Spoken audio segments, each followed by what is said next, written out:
पापा yes market चले। बेटा आज है ना बहुत ज्यादा कोल्ड है और है ना आज तो बहुत ज्यादा फॉग भी आई हुई है। पापा ये फॉग क्या होता है? तुझे नहीं पता फॉग क्या होता है? तो बेटा मैं जैसे बाहर तुम देखते होगे कि मैं तुम्हें चलो समझाता हूँ। बाहर ये नहीं देखता जब हमें देखने में प्रॉब्लम होती है, एक धुंध आ जाती है जिसको हम कोहरा भी बोलते हैं। चलो मैं उसको आपको समझाता हूँ। बेटे क्या होता है कि जब ठंड ज्यादा बढ़ जाती है ना तो जो नमी होती है उसकी छोटी छोटी बूंदें जो होती है पानी की वो आपस में मिल जाती हैं और हमारी जो विजिबिलिटी है ना उसको कम कर देती हैं। तो विजिबिलिटी जैसे मान लो हम 1 किलोमीटर तक देख सकते हैं। अगर हमारी विजिबिलिटी 1 किलोमीटर से कम हो जाए मतलब वो धुंध की वजह से हमें दिखना कम हो जाता है। जैसे तुम फील भी करते होगे बाहर जाते हैं जब हम सुबह सुबह जब स्कूल जाता हूँ तो स्कूल ही नहीं दिखता। कई बार स्कूल की बस भी नहीं दिखती हमें दूर से और पहले दिख जाती थी गर्मी में। तो जब वो 1 किलोमीटर से कम हो जाती है ना तो उसको कहते हैं धुंध या कोहरा और इंग्लिश में फॉग। ठीक है। अगर वो विजिबिलिटी हमारी 400 रह जाए, 400 मीटर, 1000 मीटर होता है 1 किलोमीटर में, 400 मीटर तक रह जाए तो उसको थोड़ा सा कहते हैं कि घना कोहरा, ज्यादा फॉग बोलेंगे उसको। तो कभी कभी तो बेटे ऐसा भी होता है कि विजिबिलिटी है ना इतनी कम हो जाती है, बहुत ही कम, मतलब हमें 10 मीटर का भी दिखाई नहीं देता। तो ऐसे हालात में क्या कहते हैं उसको? Zero visibility. क्या कहते हैं? Zero visibility. हाँ, जीरो विजिबिलिटी, शून्य दृश्यता बोलते हैं हिंदी के अंदर। ठीक है। और ये है ना बहुत ही खतरनाक होता है जीरो विजिबिलिटी। इसके अंदर है ना एक्सीडेंट बढ़ने की संभावना बहुत ज्यादा रहती है। प्लेन जो होते हैं, प्लेन भी उनकी उड़ानें रद्द कर दी जाती हैं अगर जीरो विजिबिलिटी हो जाए तो। अगर हम रोड पर जाएंगे तो हमें व्हीकल दिखाई नहीं देंगे, तो रोड पर जाना भी खतरनाक होता है। यहाँ तक कि ट्रेन, उसमें तो ज्यादा रुकावट नहीं होती, उनको भी रोक देती है गवर्नमेंट, क्योंकि बेटे उसमें भी प्रॉब्लम आ सकती है सेफ्टी पर्पज से। ठीक है।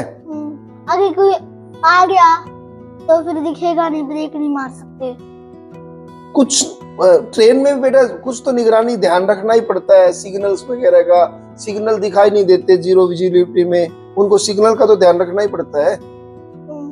तो हमें जैसे हम बाहर जाते हैं, अगर हमें कभी जाना भी पड़ जाए फॉग के अंदर तो हमें क्या करना चाहिए? गाड़ी में है ना ज्यादा ओवरटेक नहीं करना चाहिए और अपनी और जो लाइटें होती है ना, हेडलाइट होती है, उसको लो बीम में रखना चाहिए। और हो सके तो जैसे हमारे यहाँ पर तो फॉग आम है सर्दियों में, तो हमें इसके अंदर ना डीप जो हेडलाइट है वो लगवानी चाहिए, डीप बीम वाली, वो स्पेशल आती है। और डीप फॉगर का यूज करना चाहिए जब हम गाड़ी के अंदर हो तो। और शीशे वगैरह ना साफ रखने चाहिए। ठीक है। और हमेशा ना लाइन में रहना चाहिए, मतलब ओवरटेक करने की हमें कोशिश ज्यादा नहीं करनी चाहिए और स्पीड पर भी कंट्रोल रखना चाहिए, क्योंकि जो सामने से जो चीजें आती है ना वो हमें दिखाई नहीं देती, अचानक दिखाई देंगी फॉग के अंदर, तो एक्सीडेंट की पॉसिबिलिटी बहुत ज्यादा बढ़ जाती है। ठीक है ना। इन चीजों का हमें ध्यान रखना चाहिए। के बाद हमारी स्मोक की वजह से छुट्टी कर दी थी। हाँ, यस। स्मोक तो समझ में आ गया था, स्मोक क्या होता है? अच्छा, स्मोक। बेटा स्मोक, फॉग तो आपको समझ में आ गया ना। ये समझ लो कि स्मोक का मतलब है स्मोक प्लस फॉग, मतलब फॉग के साथ स्मोक को मिला दिया जाए, धुएं को मिला दिया जाए तो बन जाता है स्मोक। तो ये स्मोक कहाँ से आता है? एक तो दिवाली के बाद, जैसे तुम्हारे स्कूल की छुट्टी की थी, तुम्हें ध्यान भी है, तो बेटा दिवाली के समय में है ना लोग पटाखे जलाते हैं बहुत ज्यादा, और पटाखों का धुआं चारों तरफ फैल जाता है और साथ में फॉग भी आ जाता है। फॉग और स्मोक जो होता है ना मिल जाता है, उन दोनों को मिलने से है ना उस जो एक एनवायरनमेंट बनता है और वो बहुत ही गहरा एक कोहरा बन जाता है, उसमें भी विजिबिलिटी बहुत कम रह जाती है। विजिबिलिटी तो कम होती ही होती है, उसमें और भी हेल्थ प्रॉब्लम्स भी पैदा हो जाती हैं, क्योंकि स्मोक जो होता है वो तो पोल्यूशन है। वो कोई बाहर जाता है घूमने फिरने तो हमारे अंदर एक तरह की आंखें बर्न करने लगती हैं, जलने लगती हैं, और हमारे हेल्थ पर बुरा असर पड़ता है, फेफड़ों पर भी बुरा असर पड़ता है। तो बेटे ये है ना, जरूरी नहीं पटाखों से ही हो, जो ये हमारे व्हीकल्स होते हैं, व्हीकल्स है या फैक्ट्री का जो धुआं है, इनकी वजह से भी स्मोक बन जाता है, खास तौर से सर्दियों में। पापा फिर हम इलेक्ट्रिक गाड़ियां ले सकते हैं, उसमें तो स्मोक नहीं बनता। बिल्कुल सही बात कर रहे हो तुम। हाँ, इलेक्ट्रिक गाड़ी अगर गाड़ियों की वजह से बनता है स्मोक, तो इलेक्ट्रिक गाड़ियां बढ़िया रहती हैं, जो कि पोल्यूशन फ्री रहती हैं। सही कह रहे हो। और यूएस में हमारे अमित मामू के पास भी है। यूएस में अमित मामू के पास है इलेक्ट्रिक गाड़ी, तो वो अच्छी होती है, मतलब पोल्यूशन फ्री होती है, उसमें पोल्यूशन होता ही नहीं है। आज मैंने न्यूज सुन रहे थे। अच्छा। तो उसमें मैंने सुना था कि कोल्ड वेव आने वाली है। वो कोल्ड वेव क्या होता है? बिल्कुल ठीक कह रहे हो बेटा।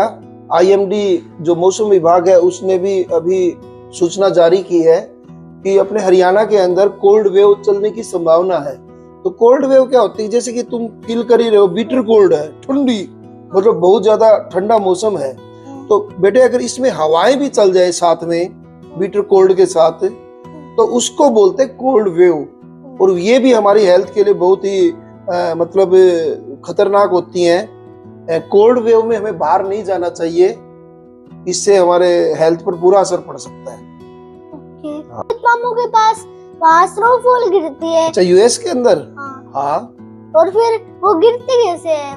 वो कैसे बेटे, जब है ना ठंड ज्यादा हो जाती है, ठंड ज्यादा बढ़ जाए, टेम्परेचर 0 डिग्री से भी नीचे चला जाए, तो क्या होता है कि जो ऊपर से बूंदे गिरनी होती है ना, वो मतलब जो ऊपर से जो आसमान के अंदर नमी होती है और जो हमें बूंद के रूप में नीचे आती है, मतलब बूंद जैसे गिरती है ना, बूंद का तो तुम्हें पता है, रेन आती है, वो ठंड इतनी ज्यादा हो जाती है कि वो बूंद बनते ही तुरंत वो आइस में बदल जाती है ठंड की वजह से।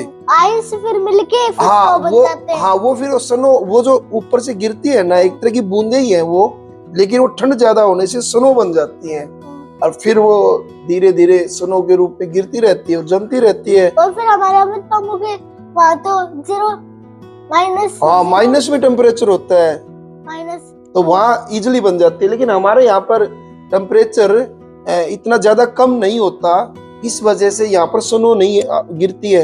लेकिन पहाड़ों के अंदर, जैसे हमारे यहाँ पर जो पहाड़ है ना, हिमालय पर्वत है, शिमला से कुल्लू मनाली है, या फिर और जो पहाड़ी क्षेत्र है, वहां पर स्नोफॉल होती है। ठीक है ना? मजा आ रहा है? हाँ, कुछ नई नॉलेज प्राप्त करके।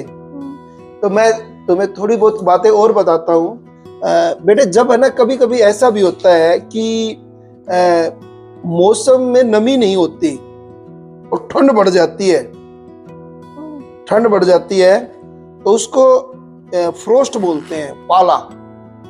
तो जो पाला होता है ना, वो फसलों के लिए अच्छा नहीं होता। जैसे अब वीट की फसल है, गेहूं की फसल है, या सरसों की फसल है, उनके लिए वो अच्छा नहीं होता पाला। वो फसलों को खराब कर देता है, क्योंकि उसमें नमी नहीं होती।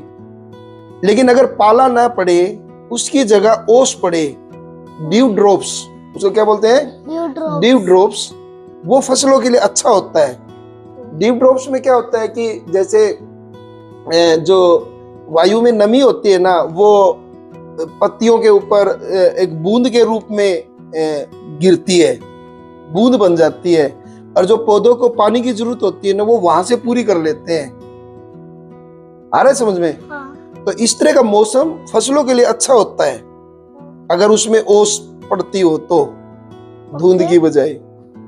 ठीक है, धुंध में भी ओस बन जाती है। तुम्हारी विंटर सीजन के बारे में अंडरस्टैंडिंग बन गई है क्या? मतलब चीजें समझ में आ गई हैं? मुझे समझ आ गई सारी चीजें। अच्छा, अब ये बात भी समझ में आ गई क्या कि अब बाहर तो बहुत ज्यादा फॉग है, तुम्हें भी पता है, तो हमें जाना चाहिए या नहीं जाना चाहिए? समझ में आ गया? मतलब फॉग में हमें नहीं जाना चाहिए। Very good. आपकी भी नॉलेज बढ़ी हो तो लाइक एंड सब्सक्राइब करें। बाय। Thank you, bye.